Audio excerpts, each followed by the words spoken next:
Semester 5 economic geography chapter number 7 है आपका manufacturing industries. Part 2 की वीडियो है लोकेशन ऑफ इंडस्ट्रीज़। यहाँ से हम बेसिकली देखते हैं तो इंडस्ट्रीज़ जो है ऐसा नहीं है वो हर जगह ही आपको डेवलप होती हुई मिल जाएंगी, हर जगह ही इंडस्ट्रीज़ जो है वो नहीं होती है।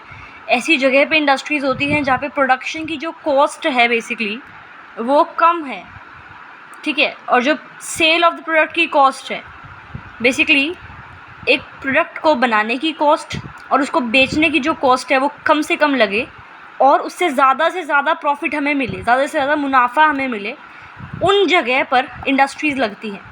तो बहुत सोच समझकर इस तरह की लोकेशन चूज़ करी जाती है कि यहाँ पर हम इंडस्ट्रीज़ लगाएंगे जिससे हमारी जो आउटपुट है वो ज़्यादा है, इनपुट जो हम लगाएं वो कम आए, ठीक है। तो लोकेशन ऑफ इंडस्ट्री बेसिकली अलग अलग फैक्टर्स पे डिपेंडेंट रहती है, ठीक है।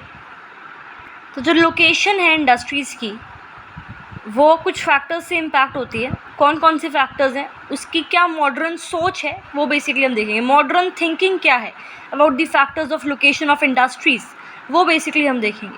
तो जो लोकेशन है इंडस्ट्रीज़ की it should be explained in a relative context, ठीक है। ऐसा नहीं है कि भाई जोग्राफिकल और नॉन जोग्राफिकल डिवीज़न हमने कर दिए इंडस्ट्रीज़ के, नहीं, काफ़ी रिलेटिव कॉन्टेक्स्ट है, काफ़ी ब्रॉड चीज़ें हैं जिसके बेस पे हम सोचते हैं या ये फाइनल करते हैं कि इस लोकेशन में हम इंडस्ट्री को लगाएंगे।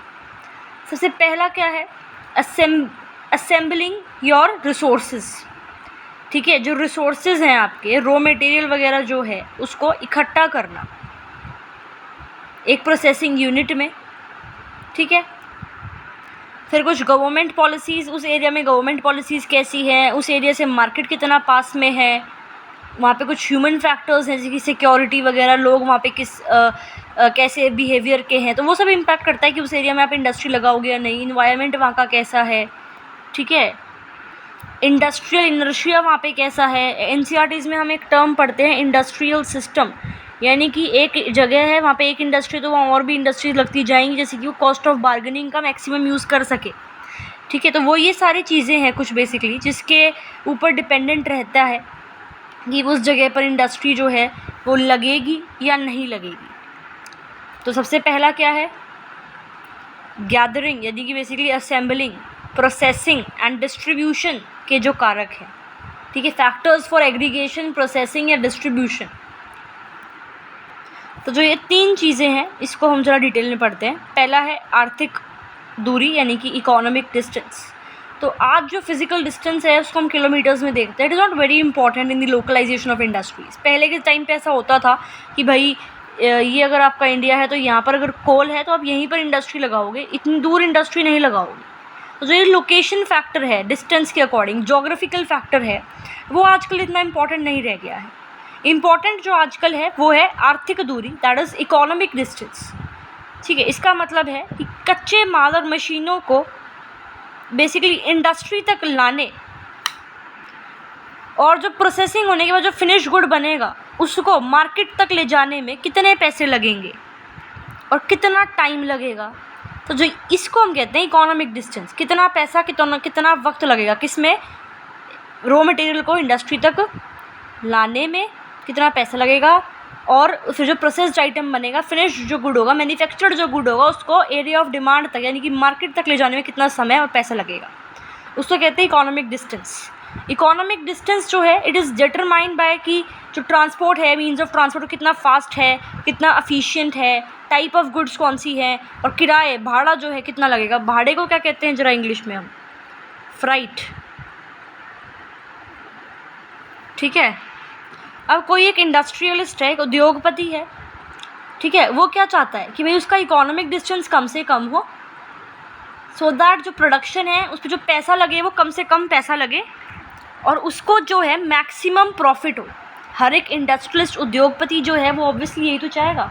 तो आज जो लोकेशन है इंडस्ट्रीज़ की it is basically determined by multi lane express highways, super speed trains जो हैं, आपकी मालगाड़ियाँ जो हैं, ठीक है, एंड पावरफुल क्रेन्स, फ्लाईओवर्स हैं, फिर कंटेनर फैसिलिटीज़, स्टोरेज फैसिलिटीज़ जो कि हैं, fuel efficient fast moving big trucks, huge modern ships and well equipped ports, ये ज़रूरी हैं बेसिकली। सो ट्रांसपोर्ट में इम्प्रूवमेंट होगी तो it will enhance the economic development और रीजनल स्पेशलिटी ऑफ मैन्युफैक्चरिंग। तो इंडस्ट्रियलिस्ट जो हैं फर्स्ट वो यही तो चीज़ देखेंगे ट्रांसपोर्ट फैसिलिटीज़ कैसी है। ट्रांसपोर्ट फैसिलिटीज़ अच्छी होगी तो ऑब्वियसली इकोनॉमिक डिस्टेंस जो है, आर्थिक दूरी जो है वो कम हो जाएगा। सो इकोनॉमिक डेवलपमेंट जो है एक देश की वो हमेशा डिपेंड करती है मीन्स ऑफ ट्रांसपोर्ट पर। तो रोल है जो डेवलप ट्रांसपोर्टेशन सिस्टम का इंडस्ट्रियल डेवलपमेंट में, जैसे हम देखें नॉर्थ वेस्टर्न यूरोप में, यूएसए में, वो रोल सबको पता है कि ट्रांसपोर्टेशन बहुत अच्छा है। तो ऑब्वियसली डेवलप्ड नेशंस हैं आपके, यूएसए है, नॉर्थ वेस्टर्न यूरोप है।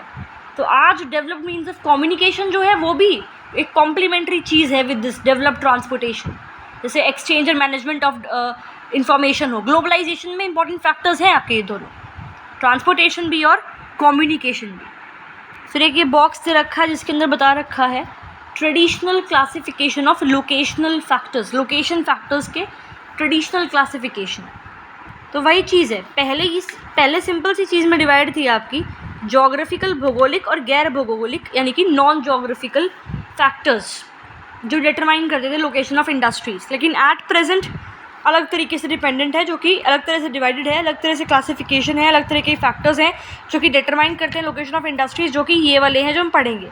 पुराने टाइम पे ये थे जोग्राफिकल और non geographical factors. Geographical factors के अंदर टोपोग्राफी, उस एरिया का क्लाइमेट, उस एरिया में कौन से रॉ मटेरियल आपके पास अवेलेबल हैं, कौन सी सोर्सेज ऑफ एनर्जी वहाँ पे है, लेबर वहाँ पे कैसा है, बाज़ार वहाँ पे है या नहीं है, ट्रांसपोर्ट का सिस्टम वहाँ पे कैसा है। और नॉन जोग्राफिकल फैक्टर्स यानी कि कैपिटल, पूंजी, राइट, ठीक है, मार्केट, मैनेजमेंट सिस्टम कैसा है, गवर्नमेंट पॉलिसी जो कि सब्सिडी है, टैक्स है, टैक्स स्ट्रक्चर कैसा है, टैक्स करों में छूट यानी कि टैक्स एग्जम्पशंस जो हैं, मतलब गवर्नमेंट पॉलिसीज़ उस एरिया में कैसी है कि वहाँ पे जाओगे तो आपको क्या फ़ायदा मिलेगा गवर्नमेंट की तरफ से उस एरिया में, ठीक है। जैसे स्पेशल इकोनॉमिक जोन्स कई एरियाज़ में आपके खुले होते हैं। तो ये आपके बेसिकली कुछ ना कुछ पुरानी चीज़ें थी जिस पे लोग सोचते थे कि भाई यहाँ इंडस्ट्री में लगानी चाहिए।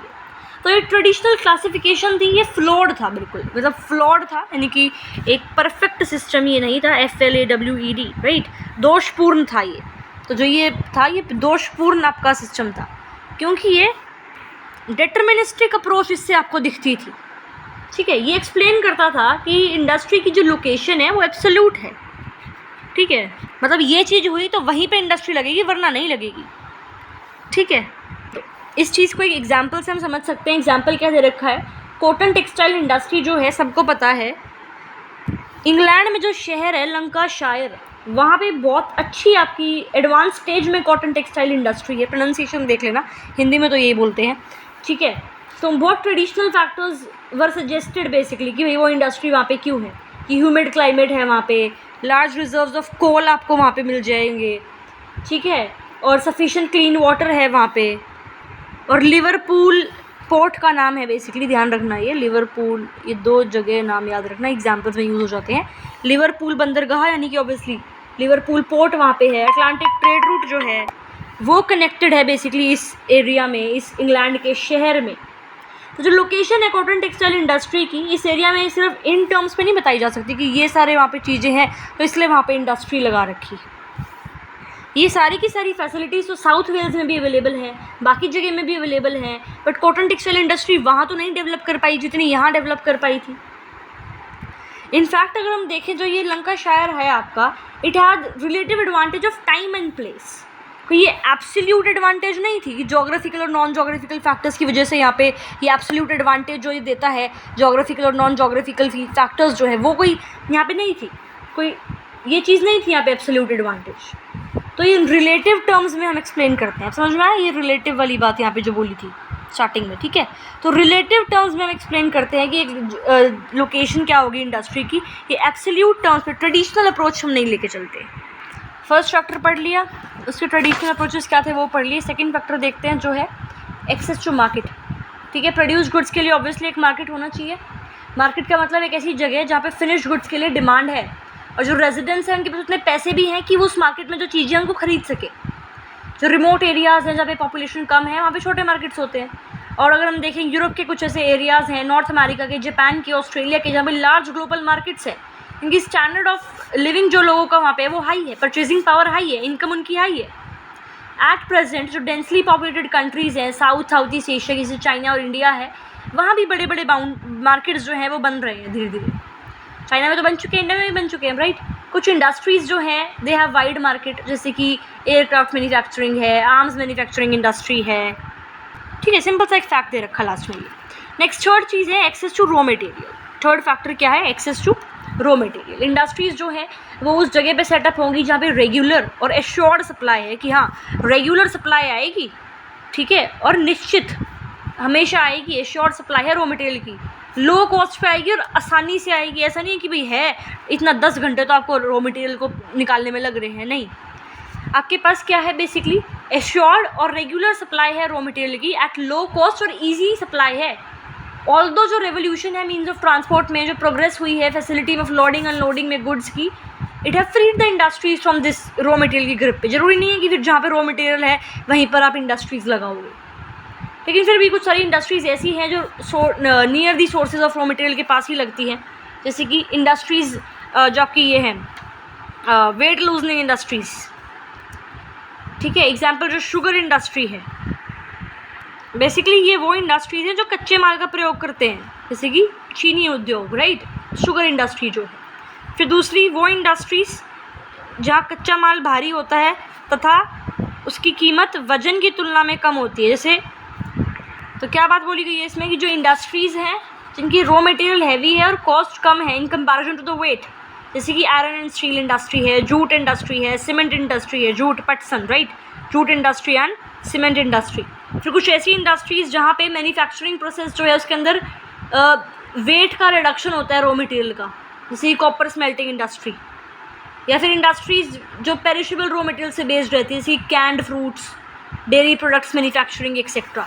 तो ये कुछ उन टाइप की इंडस्ट्रीज़ हैं जो बेसिकली ऐसी इंडस्ट्रीज़ होती हैं मेनली जो वहीं पर इस्टेब्लिश होती है जहाँ पर रॉ मटेरियल्स होते हैं, वरना बाकी इंडस्ट्रीज तो आप रॉ मटेरियल से दूर भी लगा सकते हो because of the transport facilities available and the present times. फिर नेक्स्ट है ये access to sources of power. तो in the early years basically जब इंडस्ट्रियल रेवोल्यूशन हुआ था, कब हुआ था जरा कमेंट में बता दो मुझे। तो जो सोर्सेज ऑफ एनर्जी है वो परमानेंट थे, जैसे कि कोल था, सिर्फ सोर्स ऑफ एनर्जी क्या था? कोल था, लेकिन वो एक चीप सोर्स है, सबको पता है एनर्जी का, लेकिन ट्रांसपोर्टेशन कॉस्ट जो है उसकी बहुत ज़्यादा है कोल की, क्योंकि काफ़ी हैवी मटेरियल है आपका कोल। तो इस वजह से जो आयरन एंड स्टील इंडस्ट्रीज़ हैं, ये एक ऐसी इंडस्ट्री है जहाँ पे ज़्यादा एनर्जी आपको चाहिए होती है। तो इसीलिए इन इंडस्ट्रीज़ को आप जो है बिल्कुल कोयले की जो खान है उनके निकट ही लगाया करते थे। लेकिन आज ऐसा नहीं है कि भाई, आज ऐसा नहीं है कि जहाँ पे कोयले की खान है उसके आसपास ही आप इंडस्ट्री लगाओगे। मतलब कोल को एज अ लोकेशन फैक्टर देखना इंडस्ट्री की लोकेशन के लिए, वो अब ख़त्म होता जा रहा है। उसके बेसिकली कुछ रीजंस हैं, 3 रीजंस हैं, वो रीजंस देखते हैं। उन रीजन से पहले ज़रा ये देख लेते हैं, बॉक्स से रखा है characteristics of the modern factors of location, right. तो जो ये फैक्टर्स हैं इनके कोई अलग अलग प्रभाव नहीं है, they do not have any separate effects, collectively influence करते हैं लोकेशन को, ठीक है। कॉम्प्लेक्स सिस्टम है इंटर रिलेशनशिप का इन फैक्टर्स के बीच में, ठीक है। जो ये रिलेटिव इंपॉर्टेंस है इन फैक्टर्स की वो कभी कांस्टेंट नहीं रहती, चेंज होती है टाइम के अकॉर्डिंग, प्लेस के अकॉर्डिंग, और टाइप ऑफ इंडस्ट्री के अकॉर्डिंग, टाइप ऑफ इकोनॉमी के according. It is not necessary कि जो सारे के सारे फैक्टर्स है वो होने ही चाहिए, तभी आप जो है उस टाइम पे इंडस्ट्री उस एरिया में लगा सकोगे। एवरीवेयर कुछ फैक्टर्स फेवरेबल होते हैं, कुछ फैक्टर्स अनफेवरेबल होते हैं। तो कुछ प्लेसेस होती हैं अच्छी इंडस्ट्रीज़ के लिए, कुछ प्लेसेस अच्छी होती है किसी और चीज़ के लिए, इंडस्ट्रीज़ के लिए इतनी इफेक्टिव कुछ नहीं होती प्लेसेस, ठीक है। और ऑप्टिमम लोकेशन जो है इंडस्ट्रीज़ की वो जगह है जहाँ पे सारे फेवरेबल फैक्टर्स का बैलेंस है, ठीक है। तो ऑप्टिमम जो आपका लोकेशन है वो अगेन एक रिलेटिव टर्म है, वही geographical and non geographical factors को, ट्रेडिशनल फैक्टर्स को देख के हम इंडस्ट्रीज़ नहीं लगा रहे। मॉडर्न फैक्टर्स हैं, उनकी कुछ करेक्टरिस्टिक्स हैं, ये हैं। उन मॉडर्न फैक्टर्स में से हम 3 फैक्टर्स पढ़ चुके हैं, वही चौथा जरा हम देख लेते हैं इसके कि भाई कोल के आसपास जो है इंडस्ट्रीज़ पहले लगती थी कि जहाँ कोल है उसके आसपास इंडस्ट्रीज़ लगाएंगे, लेकिन अब कोल को as a factor of locational देखना वो कम होता जा रहा है बिकॉज ऑफ दीज 3 रीजन्स। पहला रीज़न है कि फ्यूल एफिशिएंसी जो है उसमें बहुत सुधार हुआ है, धीरे धीरे बहुत इंप्रूवमेंट हुई है फ्यूल की एफिशिएंसी में, ठीक है। और जैसे जैसे इलेक्ट्रिक ग्रिड्स जो हैं उनकी डेवलपमेंट हुई है, ऑयल और नेचुरल गैस जो है पाइपलाइंस उनका विकास हुआ है, तो जो एनर्जी है उसको आप कहीं से भी कहीं तक भी ट्रांसपोर्ट कर सकते हो। तो यही बेसिकली रीज़न है कि जो पेट्रोलियम है और जो नेचुरल गैस है जहाँ पे उन रीजन में पाई जाती है, ज़रूरी नहीं है कि वही रीजन आपके बहुत अच्छा इंडस्ट्रियल रीजन बन जाएगा। मतलब मान लो एक ये रीजन है, इस रीजन के आपके अंदर नेचुरल गैस प्रोड्यूस होती है और इस रीजन में आपकी क्या कहते हैं पेट्रोलियम प्रोड्यूस होता है। तो इसका मतलब ये थोड़ी है कि ये रीजन जो है वो एक आपका जो ये रीजन है बेसिकली ये आपका एक काफ़ी ज़्यादा इंडस्ट्रियल बड़ा इंडस्ट्रियल रीजन बन जाएगा, नहीं, क्योंकि इस नेचुरल गैस और पेट्रोलियम को आप पाइपलाइन के थ्रू बाकी जगह भी ट्रांसपोर्ट कर सकते हो, ठीक है। और तीसरा रीज़न ये है कि कोल के अलावा बाकी भी एनर्जी ऑप्शंस आपके पास हैं, ठीक है। तो इसलिए समझ में आया कि क्यों हम ये चीज़ कर रहे हैं, ये रीज़न समझ में आ गए, ठीक है। ये आपकी एक टेबल बना दी इन्होंने, फिर पेपर में बना सकते हैं, इसको यूज़ कर सकते हैं। तो क्या है ये factors of basically location of industries in the modern context. तो पहला वही है factors of gathering, processing, basically assemble कर रहे हो, इकट्ठा कर रहे हो, प्रोसेस कर रहे हो, और डिस्ट्रीब्यूशन से रिलेटेड है। आर्थिक दूरी पढ़ ही रहे हैं, वही तो चीज़ पढ़ रहे हैं अभी हम। इकोनॉमिक डिस्टेंस जो है आपका, फिर कच्चा माल रॉ मटेरियल हो गया, फिर शक्ति के साधन, ये आपके एनर्जी रिसोर्सेज जो हो गए, फिर वाटर सप्लाई है, अवेलेबिलिटी ऑफ लेबर है, ठीक है, फिर आपका मैनेजमेंट है, फिर कैपिटल है, ठीक है। Apart from that government policies है, इन्वायरमेंट है, और वहाँ पे कैसा सिस्टम है बेसिकली, कोई इंडस्ट्रियल इनर्शिया कैसा है, फिर कुछ ह्यूमन फैक्टर्स। तो ये जो बताया है फैक्टर्स उसको टेबल की सेंस में उसने बना के लिख दिया। और ये चीज़ तो आपकी एक्स्ट्रा नॉलेज के लिए लिखी हुई है कि 10 टन चीनी बनाने के लिए 100 टन गन्ने की ज़रूरत होती है, देखो। तो यहाँ से ये वेट लूज़ नहीं, समझ में आ गया अब, ठीक है। फिर ईंट के भट्टे, कोयला चालित ताप विद्युत घर, बेसिकली जहाँ पे ईंट बनते हैं, ईंट के भट्टे आपने देखे होंगे, ठीक है। फिर कोल फायर्ड आपके जो थर्मल पावर प्लांट्स होते हैं, फिर पेपर पल्प जो आपकी इंडस्ट्रीज़ होती हैं वो भी अपने कच्चे माल के स्रोत से बंधी होती है, ठीक है। They are also tied to their source of raw material, जहाँ पे ये रॉ मटेरियल होगा वहाँ पर ही आपकी जो सारी इंडस्ट्रीज़ हैं ये मिलेगी। ये सेकंड पॉइंट का आपको दे रखा है 2, ठीक है। ये समझा चुकी हूँ ये क्या है आपका, ठीक है। अब हम यहाँ पे आते हैं। तो जो आपकी फैक्ट्रीज़ हैं जैसे कि इलेक्ट्रोमेटलर्जिकल फैक्ट्री है, ठीक है, केमिकल इलेक्ट्रोकेमिकल फैक्ट्री है आपकी, फिर उसके बाद बेसिकली जो एनर्जी इंटेंसिव इंडस्ट्रीज़ हैं, केमिकल फर्टिलाइज़र मैन्युफैक्चरिंग इंडस्ट्री हो गई आपकी, ये रही। ये तीनों इंडस्ट्री कैसी है आपकी एनर्जी इंटेंसिव इंडस्ट्रीज़ है। ये सिर्फ उन प्लेसेस पे लगती हैं जहाँ पे चीप इलेक्ट्रिसिटी पावर आपको लार्ज क्वांटिटीज़ में मिल सके, ठीक है। अब नेक्स्ट देखते हैं 5th पॉइंट जो आपका क्या है, ये अवेलेबिलिटी ऑफ लेबर। ये टेबल ध्यान रखना, एग्जाम में बनाया ना, इसको अच्छे मार्क्स मिल जाएंगे। नेक्स्ट है access to labour supply, increasing use हो रहा है कंप्यूटर्स का, मैकेनाइजेशन का, ऑटोमेटिक चीज़ों का, फ्लेक्सिबिलिटी ऑफ इंडस्ट्रियल प्रोसेस जो है, डिपेंडेंस जो है इंडस्ट्रीज़ पे लेबर पे वो कम हो चुकी है कुछ एक्सटेंट तक, ठीक है। राइट लेबर चाहिए फेयर वेज पे, वो भी फिर भी इंपॉर्टेंट है। ऐसा नहीं है कि सिर्फ सारा काम कंप्यूटर्स ही कर सकेंगे आज भी। हर एक इंडस्ट्री में स्पेसिफिक टाइप ऑफ लेबर तो चाहिए, एक पर्टिकुलर टाइप का, स्किल्ड लेबर है या अनस्किल्ड लेबर है, हर एक इंडस्ट्री में चाहिए ही चाहिए। लेकिन ऐसा नहीं है कि जो लेबर है वो हर समय हर जगह उपलब्ध हो, है ना। ट्रेडिशनल स्किल्ड लेबर जो है वो कुछ प्लेसेस में नहीं होता। फॉर एग्जांपल जो डेवलपमेंट हुई है कुछ इंडस्ट्री की, जैसे कि हम बात करते हैं वॉच इंडस्ट्री है स्विट्ज़रलैंड में, ग्लास इंडस्ट्री है फिरोज़ाबाद में, ठीक है। हौजरी उद्योग बेसिकली आपका है किसमें, लुधियाना में। फिर न्यूयॉर्क में आपकी प्रिंटिंग इंडस्ट्री है, इलेक्ट्रॉनिक इंडस्ट्री है जापान की। फिर सूरत में हम देखते हैं डायमंड कटिंग और पॉलिशिंग इंडस्ट्री है। फिर जगाधरी में और मुरादाबाद में आपकी बर्तन उद्योग है, यूटेंसिल इंडस्ट्री जो है। इन इंडस्ट्रीज़ की डेवलपमेंट हो चुकी है इन एरियाज़ में, why just because of the labour. इन जो एरियाज़ हैं यहाँ पे लेबर बहुत ज़्यादा है, यहाँ पे कॉन्टीन्यूस सप्लाई है आपका चीप लेबर। तो कॉन्टीन्यूस सप्लाई जो है चीप लेबर का, it actually becomes a reason कि ये बहुत सारे बिजनेस जो हैं इन एरियाज़ में इस्टेब्लिश्ड है।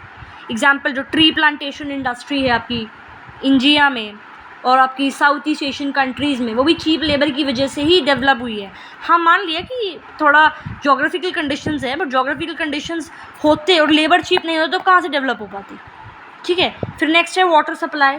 बहुत सारे इंडस्ट्रियल प्लांट्स में वाटर जो है it is use for processing goods, generating steam, cooling machines, dyeing में, वॉशिंग में, क्लीनिंग में।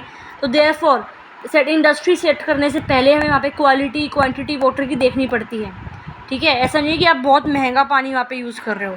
कुछ इंडस्ट्रीज़ तो ऐसी भी हैं जहाँ पे जल जो है बहुत बहुत बहुत ज़्यादा रिक्वायरमेंट होती है पानी की वहाँ पे। ये कुछ फैक्ट्स से रखे हैं भाई कि इससे फ्यूल एफिशिएंसी इंक्रीज़ हुई है। उससे एक एग्जांपल दे रखा है कि 18वीं सदी में 1 टन लोहा गलाने के लिए 8 से 10 टन कोयले की ज़रूरत पड़ती थी। आज केवल 1 टन कोयले से काम चलता है, ठीक है। तो फ्यूल एफिशिएंसी इंक्रीज़ हुई है। फिर सेकंड ये दे रखा है आपको, सेकंड पॉइंट में क्या है, कि जहाँ 1900 में बिजली को सस्ते में केवल इतना किलोमीटर तक पहुँचाया जा सकता था, आज आसानी से इतने किलोमीटर तक हम पहुँचा सकते हैं उसको। ठीक है। फिर आपकी ये जल आपूर्ति में तीसरा जो पॉइंट है, तीसरा फैक्ट वो दे रखा है कि 400 ग्राम रेयन बनाने के लिए 455 लीटर पानी की तथा 1 टन स्टील के उत्पादन में करीब 2 लाख लीटर पानी की ज़रूरत पड़ती है। तो 2 एग्जाम्पल बता दिए वाटर सप्लाई के। ठीक है। फिर आगे देखो, ये जो पॉइंट है कि जो न्यूक्लियर पावर प्लांट्स है उसमें भी large amount of soft water जो है उसका प्रयोग होता है। और इन कॉन्ट्रास्ट कुछ इंडस्ट्रीज ऐसे भी हैं जैसे कि इलेक्ट्रॉनिक इंडस्ट्री, जहाँ बहुत ही कम पानी चाहिए होता है।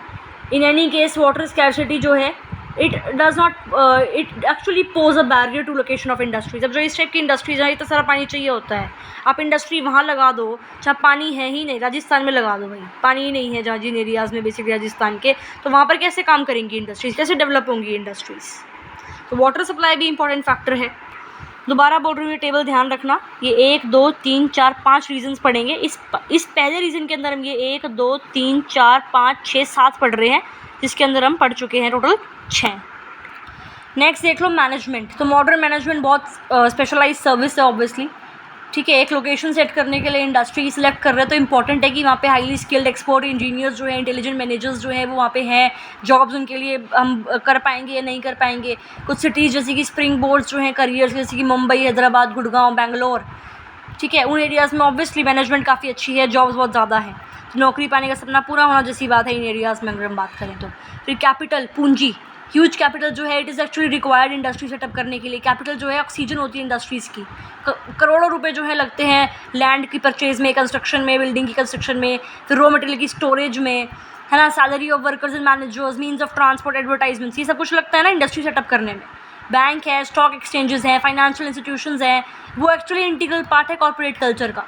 तो ये इंस्टीट्यूशंस जो है बहुत इंपॉर्टेंट रोल प्ले करते हैं development and expansion of industries में। बेसिकली लोन प्रोवाइड करते हैं, ये कॉर्पोरेट कल्चर जो है लोन प्रोवाइड करता है इंडस्ट्रीज़ की सेटअप होने में, कैपिटल फॉर्मेशन में हेल्प करता है। डेवलपिंग और अंडर डेवलप्ड कंट्रीज़ जो हैं सारी कंडीशंस इंडस्ट्रीज़ की छोड़ो, इंडस्ट्रियलाइजेशन जो है वहाँ पे नहीं है because of lack of capital. जो डेवलपिंग कंट्रीज़ हैं हर सेक्टर हमें मिल जाएगा, बस पैसे कम है लोगों के पास, तो इसलिए इंडस्ट्रीज़ वहाँ पे अच्छे से डेवलप नहीं हो पाती है। फिर गवर्नमेंट पॉलिसीज़, रीजनल इम्बैलेंस को इम्प्रूव करने के लिए, रिमूव करने के लिए गवर्नमेंट जो है वो एंकरेज करते हैं लोगों को कि आप इंडस्ट्री सेटअप करो। बैकवर्ड एरियाज़ में जो है पॉलिसीज़ लगाती हैं गवर्नमेंट ऐसी जिससे ऐसा ना हो कि भाई एक ही एरिया में बहुत सारी इंडस्ट्रीज़ लग रही हैं। ओवर कॉन्सेंट्रेशन ऑफ इंडस्ट्रीज़ को प्रिवेंट करती है, एनवायरमेंटल पॉल्यूशन को प्रिवेंट करती है गवर्नमेंट, इन्वायरमेंट प्रोटेक्शन देती है। ठीक है, पर्यावरण संरक्षण के लिए कि भाई अगर एक ही जगह पे इंडस्ट्री है तो पॉल्यूशन होगा, राइट, तो उसकी प्रिवेंशन के लिए पॉलिसीज़ लेके आती है गवर्नमेंट। तो ये गवर्नमेंट की जो पॉलिसीज़ हैं वो भी ग्रेटर इम्पैक्ट एक्चुअली पोज करती हैं किस पे, लोकेशन पे, किसकी, इंडस्ट्रीज़ की। डिसेंट्रलाइजेशन ऑफ इंडस्ट्रीज उसकी वजह से होता है। फिर नेक्स्ट है environment, to attract the best managers and employers. हर एक इंडस्ट्री, हर एक कंपनी जो है वो फिजिकल और अट्रैक्टिव इन्वायरमेंट प्रोवाइड करती है। अगर काम और एक अच्छा इन्वायरमेंट है काम करने के लिए, ट्रैफिक जाम नहीं है और जो है क्या कहते हैं पोल्यूशन जो है, नॉइज़ पोल्यूशन इतना ज़्यादा नहीं है, और रहने की हाउसिंग फैसिलिटीज़ वगैरह है, तो ऑब्वियसली उससे भी काफ़ी ज़्यादा फ़र्क जो है पड़ता है लोकेशन ऑफ इंडस्ट्री पे। और कुछ इंडस्ट्रीज़ तो ऐसे भी होते हैं जहाँ पे कुछ स्पेशल टाइप का इन्वायरमेंट होना चाहिए, जैसे कि अगर हम बात करें कॉटन टेक्सटाइल इंडस्ट्री जो है वहाँ पर क्लाइमेट आपका थोड़ा सा अलग टाइप का होना चाहिए, राइट, हर क्षेत्र में आप उसको नहीं लगा सकते। ठीक है, तो जो ये एग्ज़ाम्पल है ये बेसिकली मैं आपको नेक्स्ट वीडियो में बताती हूँ। यहाँ तक कर लिया है, इनफ है। ठीक है, तो इतना आप ये रिवाइज़ कर लेना। ये पार्ट 3 जो है वीडियो की उसमें बता दूँगी। ये वाला बॉक्स देख लो ज़रा। तो इस बॉक्स में क्या लिखा हुआ है, गवर्नमेंट पॉलिसीज़ ऑफ डिसेंट्रलाइजेशन। ठीक है, विकेंद्रीकरण। Due to government policies of decentralisation last few decades में जो आपका मारुति उद्योग लिमिटेड है ये एस्टैब्लिश हुआ था गुड़गांव में। Iron and steel industry south India में, ऑयल रिफाइनरीज़ मथुरा में, पानीपत में, रेल कोच फैक्ट्री कपूरथला में, और फर्टिलाइज़र प्लांट जो है जगदीशपुर में स्थापित हुए थे बिकॉज ऑफ डिसेंट्रलाइजेशन। इंडस्ट्रियलाइजेशन को बढ़ाने के लिए सरकारें जो हैं सस्ती दरों पर भूमि ऑब्वियसली देती है, कुछ वर्षों तक टैक्स में छूट। ठीक है, लोन वगैरह भी प्रोवाइड करवाती है, इनकी सुविधाएं प्रोवाइड करवाती हैं, इनकी फैसिलिटीज़ प्रोवाइड करवाती हैं। हरियाणा में बावल, ठीक है, धारूहेड़ा, और सिमिलरली पास में ही राजस्थान में भिवाड़ी जो जगह है,